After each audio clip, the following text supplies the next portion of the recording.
So really, it's the best option that we've currently got. So I want to show you this here. It's two diagrams I think are quite interesting because it sort of like really hits the nail on the head. This is from Eurostat. This is the EU regional tax generation chart. But basically what this says is that you've got your areas of London and the South East, raises a great deal of taxation from the finance markets, etc. But we go over to the South West. And as you can see, the further north you go into where I'm from, about there, where my hometown is, you realise that you start to make less and less money. And then you get to Scotland and you realise the central belt's very strong, the east is good, and then equally highest tax per head raising area of the whole UK is Aberdeen. And I think that kind of shows that where people live in big numbers in Scotland, we've got a very strong economy. But here's a British Office of National Statistics UK government chart, map of Great Britain, that actually says where are the wealthiest. What this chart says is where's the wealthiest households in the whole of the UK. And over the last 100 or so years, what's happened is that wealth that's been created here, and even here, etc., has been moving south. We have what I think David Cameron once described as a broken Britain when he was trying to get elected, and now says it's really good and strong. It's not. It takes money out of the norm. As further north you go, the less likely you are to be wealthy. And that makes a big difference because what's actually happened is that wealth and power and influence and population is sucked from the north down south, and it's a different world down there to what it is up here. And what they vote for, they get because they outnumber us. And by 2020, the Census organisation has predicted that London and the South East will reach 20 million population, control inflation a little bit.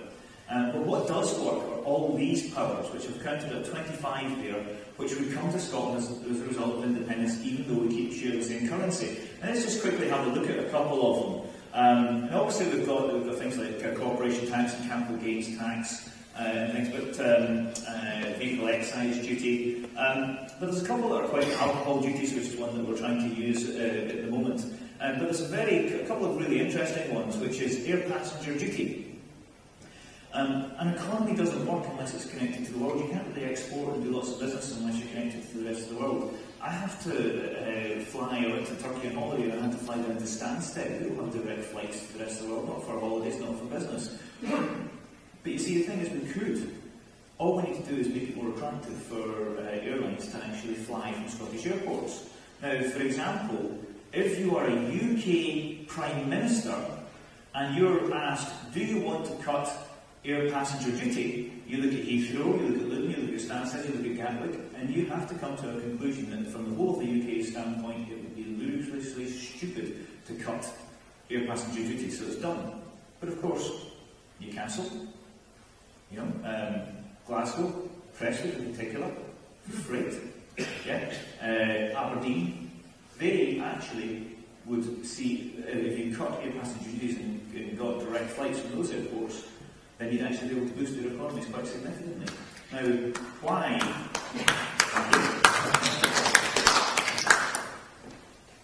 Now, why do we make the decision not to do that? Because one size fits all is the strategy of the union. If we break the union apart on a political, not on a social, not on a family, not even on a royal family basis, though some people would like to do that.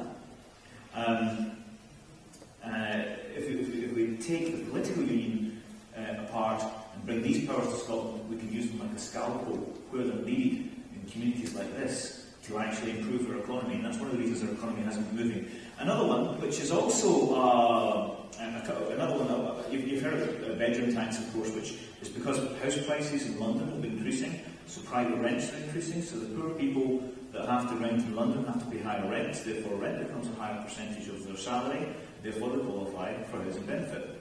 Housing benefit increases something like 500% since the crash in London, and all of a sudden we have a situation where we cannot afford to keep giving this benefit out. But it only increased by about 14% in Scotland. So we easily can. And it's also something that's worth pointing out that Scotland's social costs in terms of unemployment, pensions, all these sort of 1% lower than England's as a percentage of our tax take. So it's actually cost. We're told we're big government in Scotland, but actually we spend less than England does. But another one that's quite interesting is the Crown Estate. All revenues 11 miles out to sea actually go straight to the Treasury and are not counted as Scottish revenues. So as a result, if the Scottish Government spends its block grant on renewables, much of which activity will take place within 11 miles of the coast, because the further you go out, the more difficult it gets, etc. Every single penny we invest in that, the tax revenues from it go straight to London, not back to Scotland to reinvest. So you actually can't invest in the biggest opportunity we've ever had, far better than oil, because we've got 26% of the whole of the EU's renewable energy generation capability. And we got hit jackpot once with the North Sea oil. We're going to hit it again with renewables, and yet once again all the taxes go straight to the Treasury. And people say, well, that's a strange one. After several times of asking, after the Scottish Parliament, why don't they move that particular power to Scotland? Well, that's why, because they want the revenue from it. They need the revenue from it. Here's a quick list of the richest countries in the world, which has Scotland at number 8 as an independent country. This is in terms of tax raised per head. I want to point out a couple of things with the top 10 in particular, which is that Luxembourg, Norway, Switzerland, Netherlands, Ireland, Austria, Scotland, etc., Sweden and even Denmark at number 11 are all small countries. Isn't that a coincidence? There are only 2 large countries there, 44 million. Australia is sort of a medium to large, and then you've got America. Does anyone know what the only 2 large countries who make the world's richest list, top 10 list, have in common? Anyone?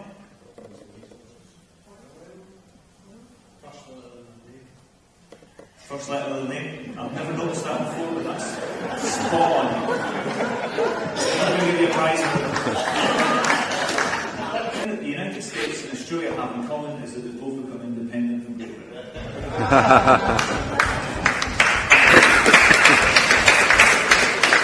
And so Canada at 13. Interestingly, Norway in the last century became independent from Sweden. Look where they went. Goes to Sweden. So that's quite interesting. And look where we are. Sitting at 17 right now. That's just tax or debt. We're actually in a terrible position. So let's move on now to the cost of independence. This is one that I get an awful lot.